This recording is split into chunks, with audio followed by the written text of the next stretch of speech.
Bonjour à tous, je me présente, je m'appelle Linda Prou et je viens aujourd'hui vous parler du résumé et surtout de comment le produire. Alors,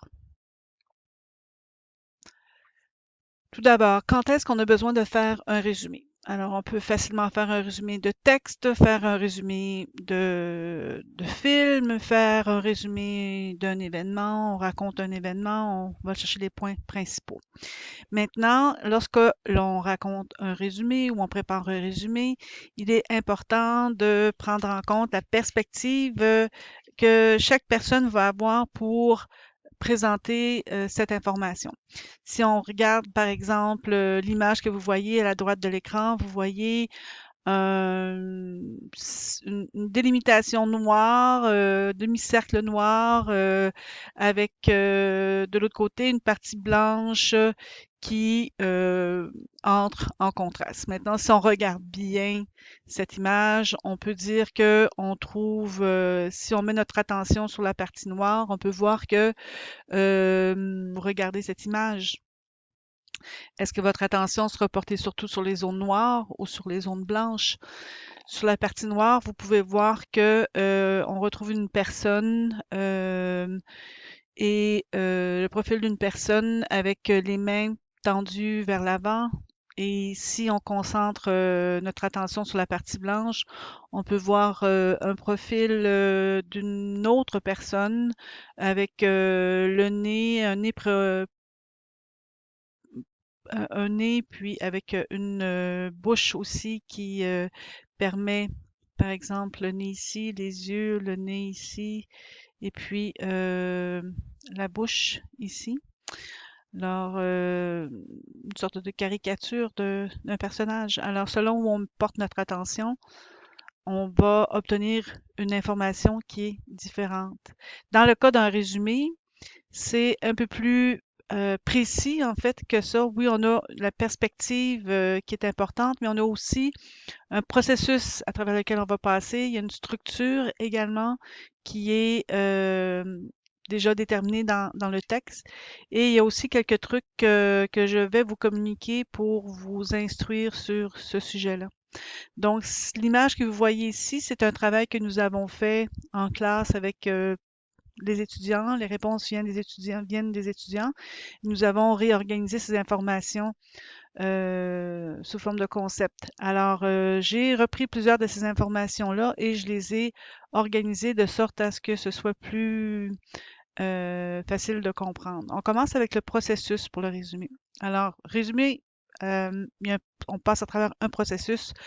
On commence par faire une première lecture du texte. Ensuite, cette première lecture-là va nous permettre de comprendre tous les mots. Et s'il y a des mots qu'on ne comprend pas, on prend le dictionnaire et on cherche ces mots-là pour mieux les comprendre, en comprendre le sens. Ensuite, on va regarder la structure du texte et ses différentes parties. Alors, cette structure-là, on a l'intro, le développement, la conclusion. Donc, on essaie de voir comment est-ce que le texte est structuré. On peut aussi réfléchir à savoir s'il s'agit d'un plan, de quel type de plan ou d'argumentation est derrière ce plan-là. Est-ce qu'on veut, quelle est l'intention du texte? On veut expliquer, informer, argumenter, défendre une idée en particulier, voilà. Ou montrer les problèmes d'une situation, etc. Et une fois que ça c'est fait, on va relire le texte encore une fois. Et cette relecture-là va nous amener à, une fois qu'on a défini quels sont les paragraphes liés à l'intro, les développements et la conclusion, on va aller vers l'identification de la partie de développement pour identifier les mots-clés ou les idées principales. Ces idées principales-là, vous allez voir dans la structure du texte, peuvent très bien se retrouver quand dans un texte bien écrit, dans la partie intro et dans la partie également conclusion, en plus de se retrouver dans la partie de développement des mots-clés. Alors, pour le développement des mots-clés, vous allez souligner ces mots-clés-là, vous allez les identifier, les écrire dans la marge, vous allez prendre des crayons de différentes couleurs pour organiser pour coder en fait les idées principales, puis vous faciliter la tâche lorsque vous allez résumer. Alors, vous posez la question, OK, ce premier paragraphe-là, de quoi parle-t-il et où se trouve en fait cette idée principale? Souvent, elle se trouve à la toute première phrase de chacun des paragraphes qui sont présentés. Ensuite, vous allez avoir les idées secondaires. Les idées secondaires sont celles qui viennent développer l'idée principale de chacun des paragraphes et elles viennent également clarifier, appuyer, donner des exemples. Ça peut être aussi faire des citations, ça peut être donner des statistiques, citer des faits, etc. Et on a souvent des preuves à l'appui pour donc des références souvent qui sont associées à ça. Puis, une fois que ça c'est fait, on va relire encore le texte et cette relecture va nous permettre de vérifier la cohérence et la fluidité du texte. Alors ça, c'est un premier processus. Ensuite, vous avez donc, on a parlé de la structure tout à l'heure, vous avez déterminé la structure. Vous savez qu'une structure d'un texte, donc on a ces trois parties ici, l'intro, le développement, la conclusion, et que chacune des parties a une structure bien déterminée. Alors, on a ici l'intro, on a le sujet amené, le sujet posé, le sujet divisé, et justement, le sujet divisé ici vous permet de comprendre que ce sont les idées principales qui seront utilisé pour le développement du texte. Et ce sujet divisé-là, donc, est repris en paragraphes et on peut facilement repérer les idées au début de chacun des paragraphes. Puis ensuite, on a la conclusion. Alors, pour une conclusion, on a toujours la même structure, pardon. Alors, on a le rappel du but du texte. Alors, est-ce que c'est informer, expliquer, argumenter? Et on a la synthèse des propos. La synthèse des propos sont souvent une répétition ou une reformulation, en fait, des éléments importants présentés dans le sujet divisé ou dans la portion du développement.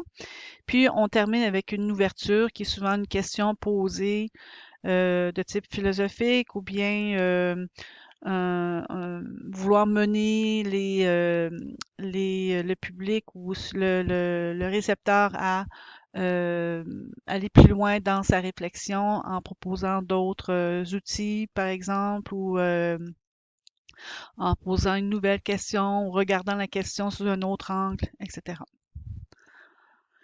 Alors, cette structure-là, ça, c'est la structure pour un plan de texte. Alors, ça, c'est bien de le déterminer parce que en identifiant la structure du texte, ça va aussi vous donner une idée de comment est-ce que le texte est organisé. Est-ce que c'est un texte où on fait une comparaison des pour, des contre? Est-ce que c'est une argumentation où on va défendre par exemple, une thèse avec l'antithèse puis une synthèse, ou si ça va être un plan de type linéaire, où on va avoir un problème, les causes, les conséquences et les solutions, par exemple. Et voilà. Alors, pour déterminer le résumé, il y a quelques trucs que je vous propose ici.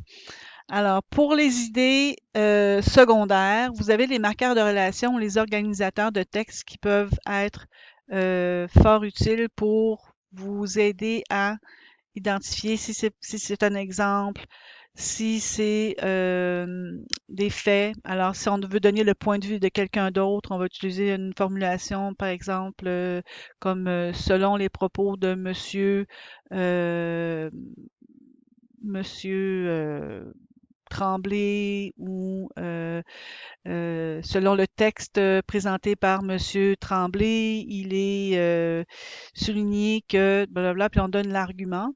Alors, ça devient une idée secondaire qui vient appuyer l'idée principale. D'autres marqueurs de relation très simples.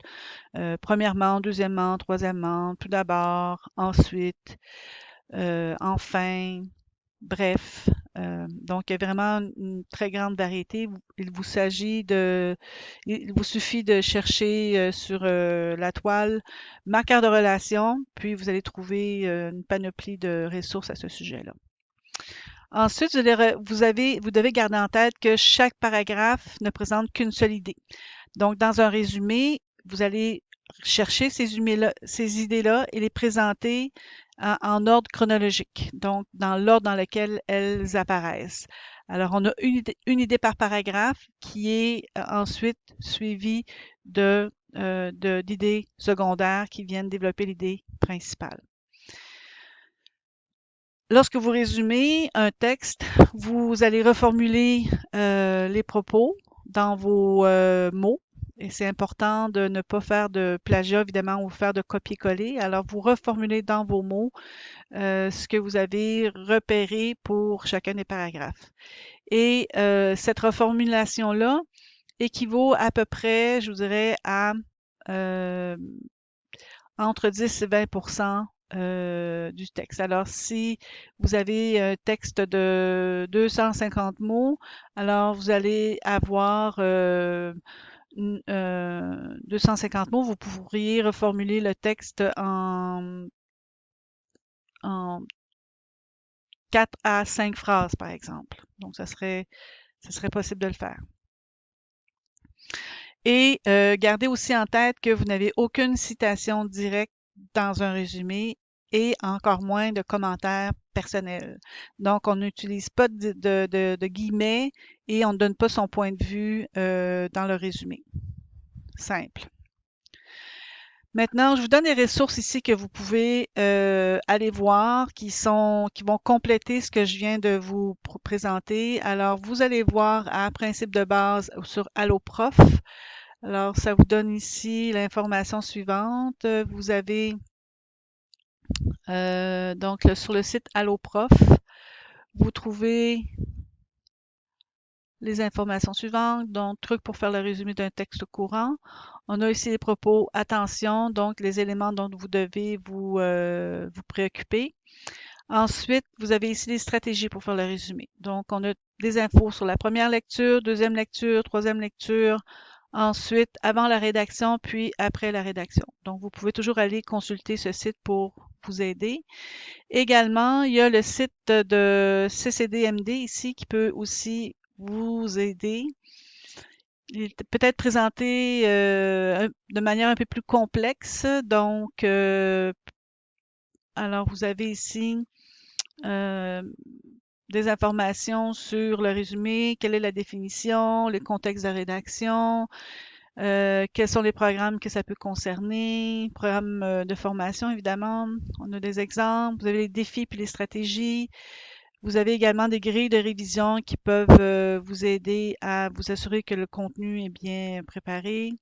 Puis aussi quelques activités qui peuvent vous guider et mettre ça en pratique. Alors, je vous invite à aller visiter donc ces deux sites pour plus d'informations. Et si vous avez d'autres questions, n'hésitez pas à m'écrire.